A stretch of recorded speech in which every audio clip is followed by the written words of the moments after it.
बागीशों में घर के पास ट्रांसफार्मर के चारों ओर लोहे की जालियां होने से लोगों को करंट का खतरा बना हुआ है। वहीं क्षेत्रवासियों का कहना है कि बिजली विभाग कार्यालय के पास 2 ट्रांसफार्मर के चारों ओर लोहे की जालियां लगाई हैं, जिससे बारिश के कारण करंट लगता है। वहीं कई बार बंदरों और कुत्तों को इससे करंट लगने से उनकी मौत भी हो चुकी है। साथ ही उनका कहना है कि छत पर भी तार लटक रहे हैं, जिससे बच्चों को करंट लगने का खतरा बना हुआ है। वहीं अब उन्होंने डीएम को ज्ञापन सौंप लोहे की जाली को हटाकर दीवार लगाने की मांग की है। छोटे छोटे बच्चे हैं, आम रास्ता है और छत के ऊपर से पूरा तार गया है। इसको हटाने के लिए बहुत टाइम से ज्ञापन दिया हुआ है बिजली विभाग में, जिसमें कोई कार्रवाई नहीं हुई है अभी तक। और इसमें अधिकतर जैसे नल है, इससे पूरा सटा हुआ है, ये पूरा करंट मारता है अगर पैर या हाथ पैर लगने से, तो पूरा आम रास्ता है। हमने अधीक्षक अभियंता को बार बार इसके लिए ज्ञापन भी दे रखा है और इनसे हमने निवेदन किया कि आप या तो ये ट्रांसफार्मर को हटा दीजिए या इसमें माले जो आपने चारों तरफ 4 दीवारी कर दी है, इसमें आप 4 दीवारी कर दीजिए। करीब 2-2.5 साल हो गए हमने उनको ज्ञापन दे रखा है, जो ज्ञापन हम आपको दिखा चुके हैं। और ये आपके मुँह के सामने है ट्रांसफार्मर, इसमें बरसात में हाथ लगाने या वैसे भी लोगों को करंट, आने जाने वाले लोगों को करंट लग जाता है। मेरे यहाँ पर छोटे छोटे बच्चे हैं। बागीशों गरुड़ के वरिष्ठ पत्रकार चंद्रशेखर बटसीला के पिता नारायण दत्त का 86 साल की उम्र में निधन हो गया। वहीं उनका निधन होने से क्षेत्र की जनता में शोक की लहर चल रही है। आपको बता दें कि 4 दिन पहले ही चक्रवर्तेश्वर घाट पर उनका अंतिम संस्कार किया गया। इस दौरान क्षेत्र के लोगों ने बताया कि नारायण दत्त ग्रामीणों को समय समय पर कथाएं सुनाकर जानकारियां देते रहते थे, साथ ही समाज में मिलजुल कर सभी के हित के लिए तत्पर रहते थे।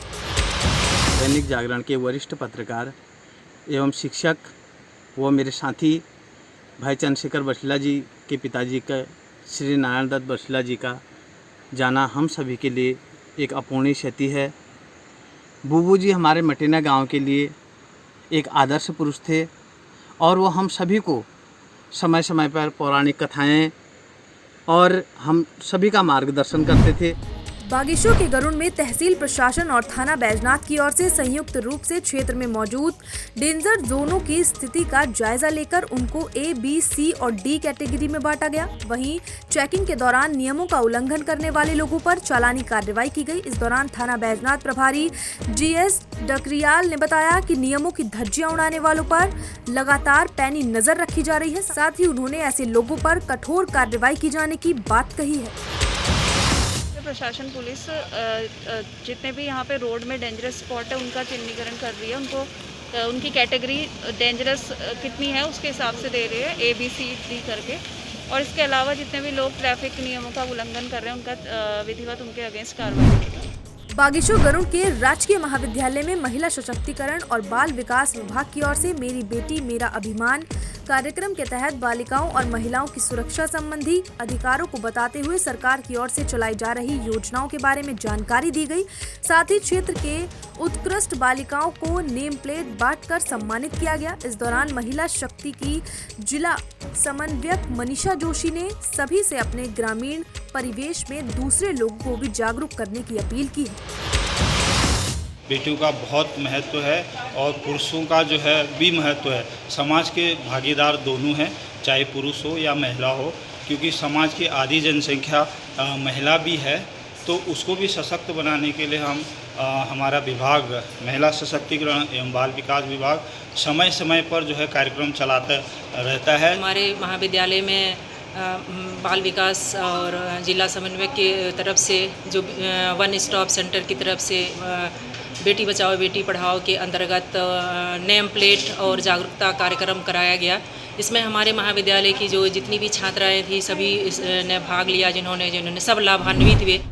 बागीशों के अनुसूचित जाति ग्राम घटगाड़ में मोटर मार्ग की समस्या को लेकर ग्रामीणों ने जिलाधिकारी को ज्ञापन सौंपा। वहीं ग्रामीणों का कहना है कि 700 से अधिक आबादी वाले अनुसूचित जाति बस्ती में पूर्व मुख्यमंत्री की ओर से रोड स्वीकृत होने के बावजूद भी आज तक रोड का कार्य नहीं हो पाया है, जिससे ग्रामीणों को कई समस्याओं का सामना करना पड़ता है। वहीं ग्रामीण का कहना है कि प्रशासन को कई बार मामले की जानकारी दी जा चुकी है, बावजूद इसके अब तक मामले में कोई कार्रवाई नहीं की गई है। 700 आबादी अनुसूचित बस्ती में है, उसमें रोड स्वीकृत हो चुकी है। माननीय पूर्व मुख्यमंत्री के द्वारा विभाग द्वारा हमें 7 kilometre घटगाड़ Pagna, 3 kilometre Mahargaon घटगाड़ road स्वीकृत होने के बाद भी आज तक वहाँ रोड का निर्माण नहीं हुआ। आज भी हम डोली में डिलीवरी के मामले हैं, जो भी महिलाएं हैं बीमार है ले जाते हैं। 25 साल हो चुके हैं हमारे गांव में जो आगे तक रोड कटी थी, हमारे गांव तोक तक ही आई रोड। जहां तक अभी कागजी कार्रवाई में देखा जाता है कि गांव हमारा लिंक है, जो गांव का एक हिस्सा लिंक है उसमें तो टोटल, बाकी हिस्सा तो वैसे ही छूट रखा है। जो मेन गांव का एरिया है वो रह चुका है और बस खाली बॉर्डर टच करके छोड़ दिया गया है। बागेश्वर में government pensioner welfare organisation Uttarakhand की ओर से बैठक का आयोजन किया गया। इस दौरान कार्यकर्ताओं का कहना है कि कोरोना काल के कारण पिछले 2 साल से वह किसी भी बैठक का आयोजन नहीं कर पाए हैं। वहीं उन्होंने सरकार की ओर से बनाए गए गोल्डन कार्ड का लाभ भी नहीं मिल पा रहा है। इस दौरान उन्होंने सरकार की ओर से बनाए गए गोल्डन कार्ड को निरस्त करने की बात कही। वहीं अब उन्होंने मांग पूरे नहीं होने पर हर जिले में धरना प्रदर्शन करने की चेतावनी दी। समाज की जो स्थिति जो है उसको वास्तविक उसका चित्र खींचने वाला सरकार है। कई ऐसे पुराने केस हैं जो दबे थे, जिनकी जानकारी लोगों को नहीं थी, लेकिन आप लोगों की बदौलत ही वो सारे विकास के लिए, डेवलपमेंट के लिए आपके समझ जो पेपर में आते हैं उससे हमारे समाज का बहुत प्रभावित होता है। एपिडेमिक में हम बैठक नहीं कर पाए थे। इस बीच हमारा जो मुख्य मुद्दा है, मुख्य समस्या है गोल्डन कार्ड। गवर्नमेंट ने जो गोल्डन कार्ड बनाए हैं उसकी सुविधा किसी भी प्राइवेट, गवर्नमेंट, किसी भी अस्पताल में किसी भी हमारे पेंशनर्स को या कार्यरत कर्मचारी को कोई सुविधा नहीं मिलती है। बागेश्वर में पुल और सड़क की मांग को लेकर पिछले कई दिनों से मंडल सेरा जन जागृति समूह के कार्यकर्ता धरने पर बैठे हुए हैं। वहीं आज क्षेत्रवासियों ने पीडब्ल्यूडी के अधिशासी अभियंता से मुलाकात की। इस दौरान क्षेत्रवासियों ने बताया कि पिछले कई सालों से उन्हें आश्वासन दिया जा रहा है, लेकिन कोई कार्रवाई नहीं की गई। वहीं अधिशासी अभियंता ने उन्हें बताया कि जब तक विधायक की ओर से रोड के लिए धनराशि नहीं दी जाती तब तक रोड का निर्माण कार्य नहीं किया जा सकता। साथ ही अब उन्होंने धनराशि नहीं मिलने तक धरना जारी रखने की बात कही है।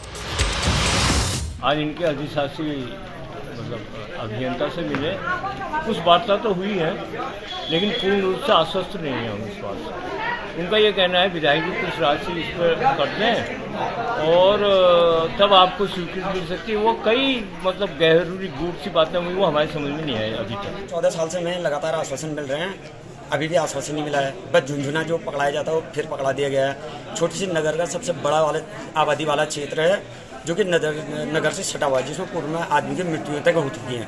और यहाँ पर 1500 स्कूल के बच्चे जाते हैं, कैसे फिसलते हुए जाते हैं और बहुत ही बुरी दुर्दशा है। बागेश्वर में आज प्रेरक संगठन की ओर से की गई बैठक में कई मुद्दों पर चर्चा की गई। इस दौरान संगठन के सदस्यों ने कहा कि बीते कई सालों से वे प्रेरक के रूप में गांव-गांव जाकर काम कर रहे थे। बावजूद इसके साल 2017 में सरकार की ओर से बिना किसी सूचना के उन्हें इस काम से हटा दिया गया, जिसके बाद उनके सामने रोजी रोटी का संकट गहरा गया। साथ ही अब उन्होंने प्रशासन से दूसरे सरकारी विभागों में समायोजित किए जाने की बात कही है। हमने 7-8 साल प्रेरक में काम किया था और उसके बाद हमें 2017 में ऐसे ही निकाल दिया बिना कोई सूचना के ही। तो हमारे सामने अब रोजी रोटी की समस्या पैदा हो गई है। एक तो कोरोना काल है और इतनी महंगाई और हम बेरोजगार बैठे हैं। 7-8 साल जो हमारा अमूल्य समय था वो हमने दिया है अपना प्रेरक। शिक्षा प्रेरक संगठन 2010 से और 2017 तक शिक्षा प्रेरकों ने प्रत्येक ग्राम पंचायत में असाक्षरों को साक्षर करने का कार्य किया। और भी सरकार द्वारा जो भी हमको कार्य दिए गए, जैसे जनधन खाते खोलने हैं, बाल गणना करनी है या बीएलओ का कार्य है, तो ऐसे कई कार्य हमने किए।